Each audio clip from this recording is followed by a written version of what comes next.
Oh, nice. Good shot. While trying to enjoy his passion for golf, Donald Trump has been swarmed. In Scotland, the paraglider sign read, "Trump well below par." In Florida, the banner planes buzzing him on the links have stated, "Trump, worst president ever." And "Trump, you pathetic loser, go back to Moscow." But the latest gash is driving the ex-president crazy. Trump seethes at de Blasio for wanting to confiscate New York City public golf course from him. "This is what happens in communist countries," Trump said. The action in New York stems from this. The city of New York is severing all contracts with the Trump Organization. Citing an insurrection against the United States government clearly constitutes criminal activity. Right now, the Trump Organization profits about $17 million a year from these contracts. They cover 4 different sites. In 2012, Trump reached a 20-year deal to build and operate the links at Ferry Point. He had Jack Nicklaus design the Bronx golf course. At the time, Michael Bloomberg was serving as New York City mayor. Now, Mayor Bill de Blasio is terminating the long-term deal and has selected Ferry Points LLC to operate and manage the course. Ferry Points is run by Core Services Group, which operates homeless shelters. Trump: "I invested many millions of dollars, all cash, in this project in order to get it done, which I did, starting from scratch in record time. Mayor de Blasio wants to take it away after all of the work was so successfully done and so much money was spent. So unfair. This is what happens in communist countries, not in America." Grisham claims that Trump tried to assure her that his equipment was normal after Stormy Daniels described it as a character in Super Mario Brothers. She claims that Trump requested a young female staffer be brought to his cabin on Air Force One so that he could look at her from behind.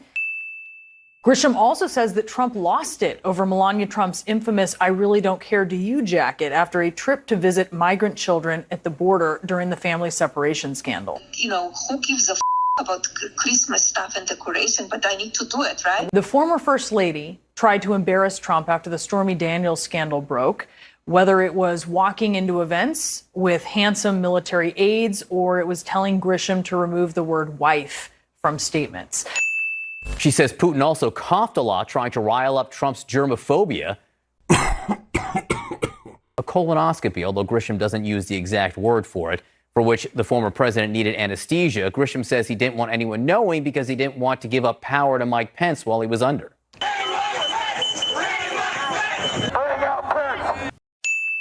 And she describes Trump's temper as terrifying, but that one staffer had a trick to calm him down. "Memory, all alone in the moonlight, I can smile at the..." Yes, music from Cats.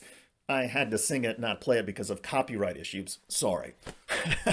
Anyway, according to Grisham's book, there was a Trump White House staffer nicknamed the Music Man. The staffer, the Music Man, would often play that song from Cats to soothe President Trump. Wow. Hello, everybody. I'm David Schuster, and thanks for joining us. For the record, I like the musical Cats. It was written by Andrew Lloyd Webber and based on a 1939 poetry collection by T.S. Eliot. The musical tells the story of a tribe of cats called the Jellicles, and the night they make the Jellicles' choice by deciding which cat will ascend to the Heaviside layer and come back to a new life. The show, which has been running for 18 years, is one of the most successful in Broadway history, and I now fear the news about Trump will forever scar and doom the musical. But so it goes. Donald Trump is like a tornado that wrecks everything in his path.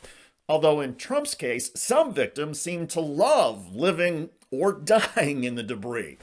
As Stephanie Grisham writes in I'll Take Your Questions Now, Trump had no problem destroying institutions or traditions, and it energized some of his most extreme supporters.